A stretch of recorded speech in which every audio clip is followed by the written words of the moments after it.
My name is Shimona Pinto. Despite the American accent, I am part of our UK team, just an international individual in and of itself. Very quickly, what are we going to be talking about today? Today is really about almost amalgamating everything you've heard this morning and really pinpointing the pain points that your wealth managers feel when it comes to engaging with their clients and necessarily how they engage with their clients. Now, I'll keep the marketing jargon to a minimum and really get to the more pain points and the nitty-gritties of what today's conversation is going to be about. To set a quick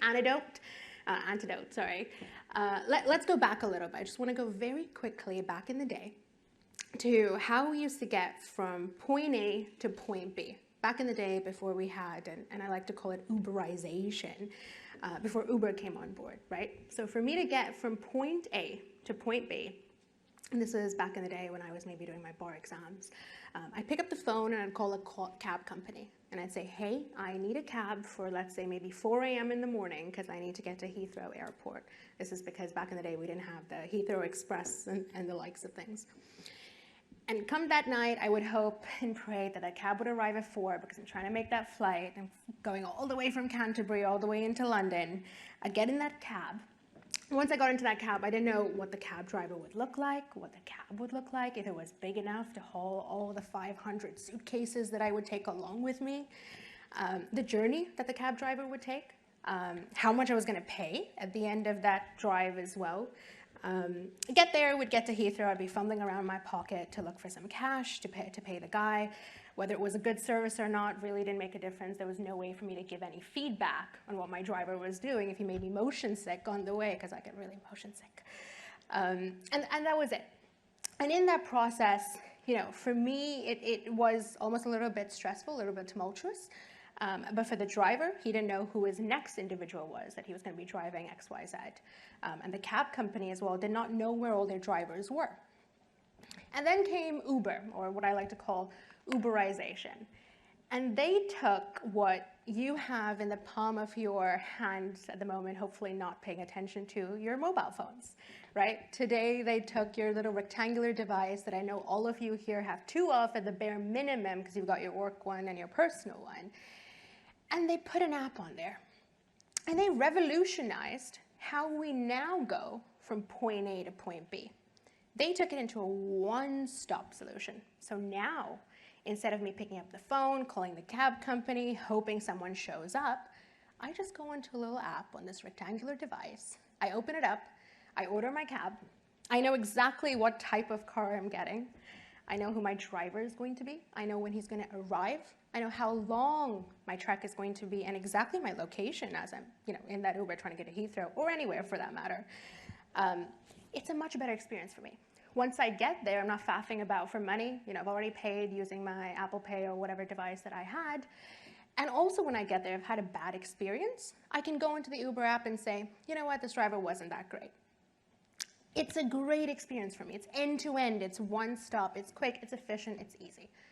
But not only for myself, right? The guy who's driving the car, he knows exactly where his next cab is going to be, where his next pickup is going to be, how long he's getting paid, who were the ones on there. And then thirdly, for Uber, they have a complete holistic view on how they do business. Uber comes in and they have an entire profile on Shimona Pinto. They know how much I like to spend, which is way too much money on Ubers and Bolts. They know my spending habits. They have a full identification of who their customers are. They can track their drivers at any point in time. They can track me. They know where their cars are and how much money they're making. Actually, recently, I didn't realize this. You can actually order Uber Eats to the destination that you're getting to, all within the Uber app itself. That is revolutionary to how we now do certain complex processes, and we bring it almost into a one-stop environment, almost like digital real estate on your mobile phone via an app. I know you're all sitting there thinking, geez, why is she talking about Uber? When do we get to financial services? What does this have to do with financial services? I'm getting there. So this is the Goldman app. Probably should not be airing them, but this is the Goldman app. This is our founder's Goldman app, actually. And this is back in the day. This is in 2010.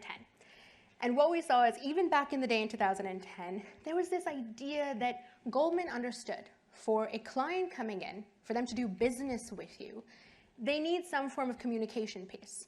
Yes, the client can come in. Yes, I can see my investment information. I could probably see a couple, what my portfolio is looking like. But if I want to change that, if I want to change my customer investment profile, I want to increase my risk, I want to sign a redemption form, anything that actually involves doing business with Goldman, how do I do that?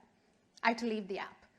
They did understand you need some form of email and calling, but to actually call and take email, I had to leave the app, go into my computer and type this out, or pick up a phone and call the guy and be like, hey, what is going on?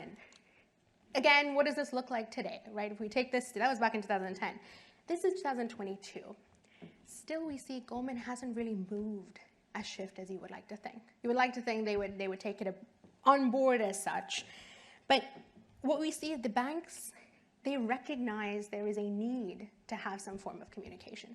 But implementing that communication in a way that is friendly, has great UI, can be a little bit complicated. Same with Wells Fargo. They themselves as well today, they have a phone number. They have an email address. But to do business, and especially in investment management, right? Wealth management, it's not as simple as, oh, here's my portfolio and that's the end of it. That's a lot of money that we're playing with. And I will have to email. I will have to call. I will have to ask questions. And to do that, it becomes very fragmented if I can't do this through my app. So all good and well talking about a one-stop solution. And we drew from this idea of Uberization, bringing it all into one stop place. Now that is all well and good, but what is the problem you're looking to solve? And I think what we realized very quickly was that financial services or professional services in general, they're not a simple business, right? It's not as simple as me going to a Tesco and picking up a bun or picking up a donut, which I do very often. It's complex, financial services. Financial services is a lot of back and forth. There's multi-step interactions right from when you onboard a client. There's a specific relationship manager, and we call them relationship manager because they truly create a relationship with the client. So they need to speak with the client to communicate back and forth, again, about any information back and forth. The way in which we do this today is multi-channel and multi-mode. We're all on traditionally email, Teams, Google Meet, phone calls, like we discussed earlier as well, WhatsApp, Telegram, I believe, is a new one, Signal, for example. It's multi-channel, multi-mode. You need high security. You need an audit trail. You need to be able to answer questions quickly. In today's day, and we're impatient. Maybe I am really impatient. I want answers quick and easy and in the best way possible. You need to be able to answer questions really quickly when the client's like, hey, why is this trend going downwards? And you need to connect with your back-end systems. WhatsApp, for example, doesn't today connect with your back-end systems. You want to connect with your back-end system so you can see exactly what is happening with that client, your order management system, your document management system, your CRM, for example. How do you see all of that in a one-stop place? So this was the problem. The problem was the way in which we do business today, it's fragmented. It's not in a one-stop place. It's complex. And a journey that ideally should technically take a couple hours ends up taking weeks and months as you go along. And why is it relevant? Is purely because everything's deadline driven today. A corporate action, you want the answer yesterday. You want everything done yesterday, but how do you do that in such a bureaucratic, highly regulated way, or an industry that is highly regulated, but needing to follow the rules that are required in this space? So that's where we come in. Moxo, our CEO and co-founder came from WebEx. Some of you might have used WebEx in the past. He sold his stake to Cisco Systems in the early 2000s, was a heavy investor into Zoom itself, and that's where we looked towards building one-stop solutions. We started in 2017. Our first client was Citibank, and then we expanded into Citibank, JP Morgan, Standard Chartered, Stone Age Fleming, the likes essentially, to build these one-stop solutions. Now, fully appreciate I'm standing here giving you or theorizing about one-stop. What does one-stop look like? I think the panel before me were really grappling around how do we engage the younger and the older generation? How do we provide them with the information not in just a secure manner, but a way that is user-friendly? Today, whether that is the older generation or the younger ones, we want a way of doing business that is easy to come back to. If I get onto your app or I get up onto your mobile online banking portal, and it's just sticky. It's hard to work with. How do I ensure that I keep coming back? Why would I keep coming back? Especially when we were talking about TikTok earlier, right? TikTok is quick, easy, very easy to navigate. Instagram, very easy to navigate. LinkedIn, hopefully now, much easier to navigate. Not as impromptu as TikTok, I would say. So that's where we came in to build these one-stop solutions. What forms do they take? One of them could be an app that you're looking at today. It could be a branded app for clients who don't already have an app, where a client could come in, an investment client could come in and directly speak with their investment managers. They can do the entire end-to-end collaboration, right from sending secure messages about their portfolio, asking about purchase orders, investment products, changing their customer investment profile, annotating, getting on a meeting, asking for approvals. The entire end-to-end process can possibly be done on a one-stop portal. Now, it's all good and well having an app, but you also need to have an online web app. So it might also be having a web portal where you can come in and see all those engagements that we talked about, including their portfolio, in, again, a one-stop place to do the entire end-to-end communication. Now, if you have an existing app, as you can imagine, Citibank coming in being like, oh, cute. We're like, you've got a standalone solution that's not relevant to us because we've got an app. Same with Standard Chartered. You can embed services in there, right? You can make the services in your existing apps extremely easy to use. Make your app or your online banking portal a one-stop solution. So when the client comes in, not only are they just seeing their portfolio, but they can see communication. Okay, straight away I can message my relationship manager and say, hey, what's going on? Can we change this? Can we remove this? Can we get on a meeting really quickly? And that's the idea behind Moxo. We started by pioneering unstructured communication, which is just a fancier way of saying just communication back and forth that is ad hoc, where a client comes and says, hey, I need to send a quick message, or I need this help. Can you help me with this? Here's my document. Here's my transaction. But what about structured processes? I'd like to take onboarding, for example. Every time a client comes in, oh, there is a step-by-step process that they need to walk through. Fill in 50 forms, send their bank statements in. How does that work? How do we do that today? Again, extremely fragmented. What you really should take maximum a couple hours ends up taking months on end, especially for our wealth clients. And I appreciate so. It's a lot of money that we're talking about here. So we developed a step-by-step process. So what you can see here essentially is a step-by-step process where a client could follow this and walk through that journey itself. You can have a template on your back-end system. You shoot it out to the client. They can follow that step-by-step process, which is upload the document, go do your EKYC, your AML, send us your bank statements to prove that, X, Y, Z. Sign this document. Signing the actual investor agreement, whatever that is, can all be done on the platform itself if you would like. Now, I think you guys are talking about earlier, meeting the client what is most convenient to them. TikTok, possibly WhatsApp, the likes of things. But traditional ways of doing business is email, right? Today, again, I hope you guys are not on your phones checking your email, but if you are, the traditional ways of doing business is through email, and that's fine, right? That's how everyone would quickly estimate that something important would come in. So we realized that very early on. We said, oh, great, having an app, having a web portal is all great, but what about people who just don't care? They don't care about your app. They don't want to give you that digital real estate. They more care about having TikTok on their phone, and they're running out of space. How do we reach those clients? So we came up with Magic Links. Magic Links is just a secure hyperlink to that client's email address where it says, hey, you've got an onboarding flow you've been attached to. Click here.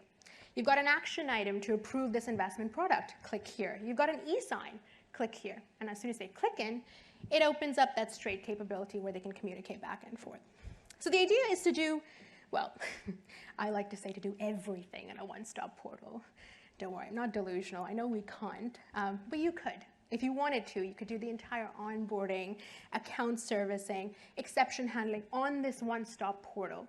Or you could just do a little piece of it. Maybe it's just live chat. Maybe it's just the account onboarding piece. Maybe it's just the servicing piece where the client comes in and says, hey, what's happening with my document? And the idea is the client uses their one-stop portal, wherever they are, mobile phone, desktop, or an email, to reach in and receive service from you and you internally use your own business portal, of course, because your wealth advisors need a one-stop place to communicate. And I know you're sitting there right now, and I know that your wealth advisors today are on their emails, they're on their phones, they're on their Teams meeting and Google Meets and phone calls and WhatsApp and Telegram. Instead of that, what we do is we condense it into a one-stop business portal for them. So your advisor sits down at the beginning of the day, he sees his one portal where he sees all the different clients that he's working with, and he can communicate back and forth. Now, for those clients who still like WhatsApp, with high net worth clients, you're not telling them where to do business, they're telling you where to do business. We can connect with WhatsApp. We can make it a secure environment so that your client can message you on WhatsApp, even though we're not big fans of this. And you can message back from the portal, but it's a secure connection. It's regulatory compliant. So that's something we also do offer, but ideally we think of it as a one-stop portal. We do a whole bunch of different stuff. Doesn't mean you should. There's document exchange, there's co-browsing, there's digital signature, but I know you're sitting there thinking, I just signed a very large contract with DocuSign, or you already use DocuSign, which is perfectly fine. We can integrate with them. The idea is to use your fragmented ways of doing business, integrating it into a one-stop solution, or just using the ones that we have, because we built everything in-house, where we've got e-sign and co-browsing and to-dos and deadlines. So every time there's a deadline telling the client, hey, we've got to have a meeting, or you've got to send me this document, they get a little notification on their phone, like a push notification, or the email that I mentioned in of itself. Of course, we can track everything on the back-end system. We have a full regulatory compliance and an audit trail to see every interaction that happens on the platform at any point in time. And all my compliance guys out there are smiling right now, because yes, that's of course very important. What we also do is, in case one of your advisors go on holiday, you can actually come in and change them with someone else really quickly. Citibank came in, and you know why they came in as a client in 2017? Because they were like, hey, some of our, no, not some, majority of our investment advisors handle a lot of clients. On top of that, when an advisor leaves the company, they tend to take the client with them. And why that happens is purely because they're relationship managers. They form a relationship with your clients, right? I trust my relationship manager. I don't know if I trust my bank as such, but it's my relationship manager that says, you know what, Shimona, we need to do this, or X, Y, Z. You don't want your relationship manager leaving with your client. You want your client right there. So what we do have is a way to change them out really quickly, where the history of communication stays the same, but you have a new relationship advisor come in and handle that relationship as required. Now, we've won a couple of awards, but I won't stay here touting that for you. What I will leave you with very quickly is three main things. Firstly, give your client a better way of doing business. Whether that is an app or a web portal or anything to do with us, that is entirely different. Give your client a more premier way of doing business. In a sea of all options out there, make it so they have no choice but to stay with you and never leave. With a great UI, with a great customer service, with a place where they know they don't have to leave your app and email and call your call center, wherever it is. Give them a place, one-stop place, as it stands. For your advisors, give them a way to be more efficient. When they sit down at the beginning of the day, they don't want to be going to 10 different places doing admin tasks. They're not cheap, I know. Dated a couple of them. They're not cheap, they're expensive. And you don't want to be sitting there paying them to do tasks that are very admin driven, which are heavy. Give them a more efficient way to drive meaningful sales conversations. Increase your client share wallet. Penetrate all the different wealth that your client have. And lastly, for your bank, utilize the powerful integrations. So we have a whole host of different integrations, open APIs, the likes of things to connect all your back-end processes for straight-through processing, so that when a client comes in, they get the best service that they could possibly have, and this way we have retention through and through. Okay, I'll stop talking now. My name is Shimona. We have a booth out there if you would like to come and chat, whether it is even about our services, that's perfectly fine. But I'd love to hear about how you handle some of your more high net worth individuals, and when they're out there on their yachts, are they picking up your phone? Are they telegramming you? It'd be good to get more information on that. But thank you for your time today.